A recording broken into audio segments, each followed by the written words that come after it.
Welcome to In the Community. My name is Wayne Albert Glusker, and I'm proud to have with me today our guest, Ed Pansullo, who is the chairman of the board of Books Aloud. They're based in Campbell, California. Welcome, Ed. Thank you very much, Wayne. Appreciate it. You're welcome. So I wanted to start, Ed, with a couple of questions. I wonder if you give the audience and myself a little brief history of Books Aloud. Okay. Thank you. Books Aloud was started by a woman by the name of Florence Peer in 1972 in her basement. She felt like there was a need for providing the opportunity for people that were sight impaired to be able to enjoy the reading experience. And so it's been 46 years. It was a couple years after that Books Aloud was able to move, was given a space in the library, San Jose Public Library. It was kind of a room they weren't using, so they built a makeshift studio and started recording books there. And then when the new Martin Luther King Library opened up, then they actually designed a room for us. So we've got two state-of-the-art recording studios, lots of room for all our recorded material and our shipping and our staff. So that's pretty much how it started. Great. So Ed, I understand that the entity Books Aloud is also a nonprofit. We are, 501(c), and it's a nonprofit. We charge nothing for our services. We provide books on tape for people completely free of charge, for people that are in need and qualify. And we're completely volunteer driven. We've got 4 paid staff: our executive director, a recording engineer, an assistant, and an operations manager. But everyone else is doing it for love. All right, very good. Well, tell me a little bit about how you got involved with Books Aloud itself. You know, Wayne, it's interesting. I'm a member of the Lions Club in Campbell, and our previous executive director, Joyce Muir, came to our Lions Club and did a presentation about Books Aloud. And actually, one of our Lions Club members, Jim Malone, was an original founding member of Books Aloud. He brought it to life. It was, at the time, it was called Variety Audio before it became Books Aloud. And he was a prominent banker and a member of our Lions Club for over 50 years. And he was on the board of directors. And so there was a synergy there. And also, she talked about, how they recorded books. And I said, I'm a pretty good reader. So she invited me to come and audition. I did, and became a reader. And then after some amount of years reading, my recording session was 1 hour a week, every week. She called me into her office and she proposed that I become a member of the board.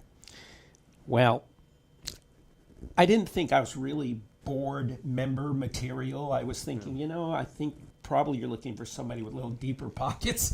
But she said, no, I like your energy and I like the connection with the Lions Club, because the Lions Club is all about sight conservation. Our primary charity is helping people with sight problems. So because the mission of Books Aloud was to provide the reading experience to people that were sight impaired or had physical disabilities or for one reason or another weren't able to enjoy the printed word, I said, this is a nice fit for me. So I auditioned. Luckily, they accepted me. And the problem is, if you're on the board for a certain amount of time, pretty soon you've been on the board longer than anyone else, and then you sort of become the chairman. So there I am. I'm the chairman of the board of Books Aloud, and very happy to be so. Very good. Well, tell me a little bit about how people might get involved with, first, let's talk about those individuals who would be able to benefit greatly from Books Aloud. How would they actually get to Books Aloud or qualify for Books Aloud? There's a number of ways.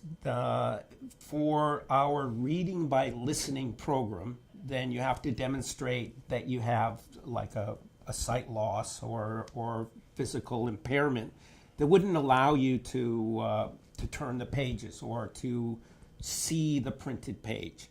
And once that is, it's a very simple procedure, and once that is completed, then we're happy to provide anybody all over America and Canada with books on tape. And we'll even ship them a recording device that they can listen to the tapes or material that we send out. And it's all free. It's all free, including the shipping. And the more books that you want to enjoy, the more we'll ship to you. You know, we just ask that you send them back so that we can continue to supply them to others. Wow. I find it fascinating, Ed, that you mentioned that Books Aloud participates across the United States and Canada, because my assumption was, being a local-based company in Campbell, that maybe you covered the local Santa Clara County area or maybe the state, but to think that you're actually serving the entire United States and Canada is pretty impressive. You know, Wayne, we're located in San Jose. Okay. Yeah. All right. Although I live in Campbell, but I have to get from Campbell to San Jose because that's right. where the Martin Luther King Library is. Oh, that's true. So my apologies for that. Yeah, that's okay. And San Jose is the 10th largest city in the nation, you know. That's so. true. That's very true, yeah. Yeah. But we're able to send, you know, by post. We're given a pretty substantial discount on shipping if we're shipping to people that are sight impaired. In fact, it's very substantial. Wow. You know, because we're able to, because that's a federal opportunity. We record the Lion magazine and ship it all around the world. There's over 100 lions around the world that are sight impaired that we are able to send them, and they're able to enjoy the Lion magazine every month. Interesting. Well, let's get to the other part of Books Aloud, and that is actually people spending their time volunteering to be part of Books Aloud by actually reading a book that will eventually be enjoyed by somebody not only in the local area but somewhere across the United States. How does one get involved in doing that? If you want to be a reader, then you must audition, and if you have the skills, then we're happy to have you. We keep our recording studio working 5 days a week, 8 to 5, primarily split into 1 hour sessions. So that's quite a few opportunities for readers, and we try and keep it cracking. You know, our recording engineer gets in there and he doesn't leave until end of day. And so because of that, we have 8,881 titles on the shelves available for people that want to enjoy one of our recorded books.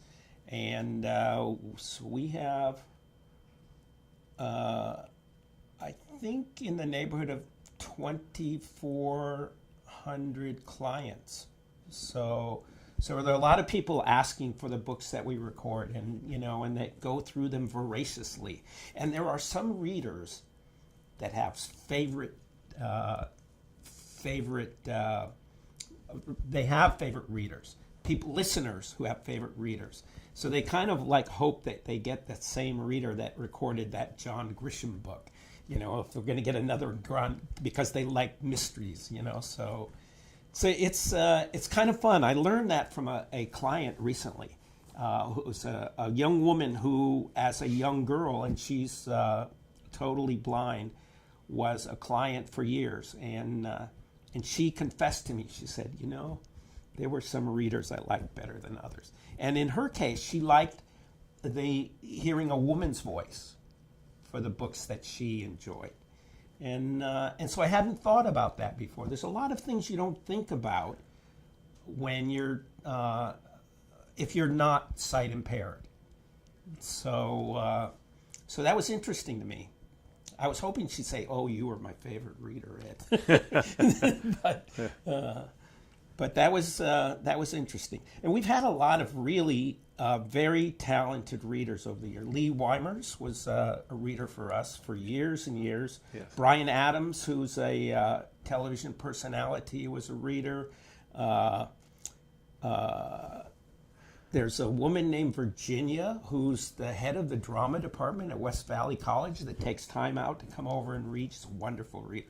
Patty Gassman, who's a local actress and acting teacher. So many of our books have some pretty familiar voices and some really good readers. Very interesting. I would like to also ask you, Ed, how is it that Books Aloud determines the book that they're actually going to be reading? So, for instance, do you have a category of children's books that you stick to? Or are there certain mysteries you stick to? And who is it that determines that? And on top of that, approximately how many titles are you adding to your collection every month, approximately? That varies on the books that we're recording, because it's quicker to record a children's book naturally. I've done 3 children's books in a session, but a Jean Le Carre book that I was working on took 6 months. So it's a process that varies from book to book. But you also asked me how they chosen. Well, a lot of it is on demand. If there are people that are mystery enthusiasts, then we try and replenish our stock of that. If there are people that like biographies, if there are people that like cookbooks, then that's what we're going to do, because we want to create the material for the clients that what they ask for.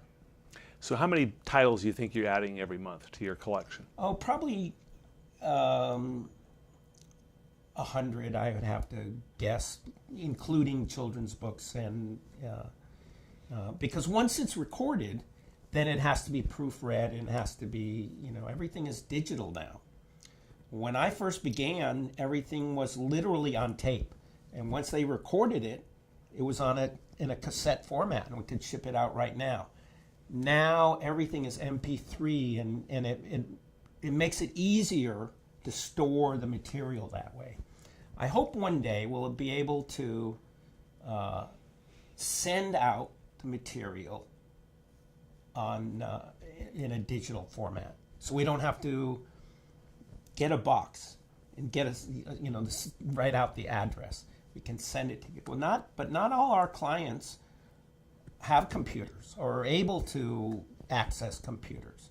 So we're going to cling to the opportunity still to send out cassettes, so that people can enjoy it. With a cassette player, the thing is that unlike a CD, you can start a recording and then stop it and restart it right at that point. With a CD, that's very difficult to find that spot, especially if you're sight impaired. How are you going to go back to that spot where you stopped listening to tune back in again? So the cassette players have large buttons, easy to find and easy to operate, easy to stop and start. So that's a format that's worked very well for many of our clients. Okay. So that's something I didn't know personally. I was expecting that you were going to say that we do everything on CDs, but you're right about the fact that it would be much more difficult to be able to find a place being sight impaired on a CD versus a cassette tape, which is a simple button push. Moving on to the next question is, because Books Aloud is a nonprofit and is supported by donations. How is it that Books Aloud solicits donations, and how could someone who might be viewing the show today get involved in supporting Books Aloud? Well, we are entirely reliant on donations from service clubs, from foundations, from individuals, from anyone that has an affinity for what we do. There's a number of different organizations that have supported us over the years. We've gotten grants from the Sharks Foundation and from the West Valley Federated Women's Club and from the Kiwanis and from the various Lions clubs, but it isn't nearly enough. And we have someone that writes grant proposals for us to different foundations that may find a connection with what we do and the kinds of charities that they support. But it's a month by month process, and every month we look at the books and go, God, hope we make it to next month. So it's that tight of a budget that you're working with to be able to produce this product for people that are otherwise would not have that opportunity to delve in a book at all. Yeah. Wow, well, for those listeners who may be viewing the show today, I highly encourage you to check out Books Aloud. We're going to talk to Ed a little bit more here about Books Aloud, and we'll also give out the Books Aloud web address, which I believe, Ed, is www.booksaloud.com.